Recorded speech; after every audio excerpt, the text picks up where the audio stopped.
We're on our 1996 Hymer B544, 24 years old, and the step motor has failed.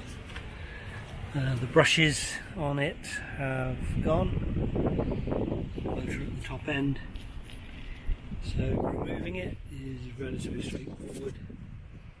3 bolts hold it in place.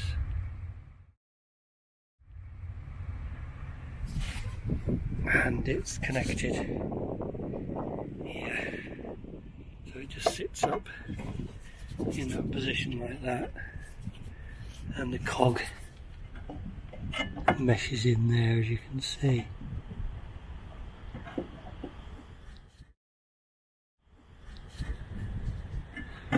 So it's connected. There's a couple of spade end connectors. That's all disconnected now. We had dismantled it, but its brushes are worn beyond repair.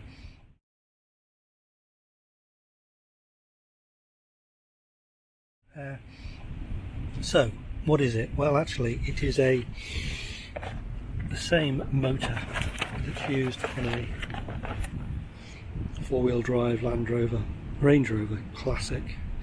You have to get the front left-hand side window regulator motor. And surprise, it is exactly the same part. The original is made by Bosch. This one's unmarked, but looks to be exactly the same spec. Whole. You can get quite a few of these window motors for Range Rovers, Land Rovers, and they vary slightly, so this seems to be the one for the 96 Hymer B544, so it's all good.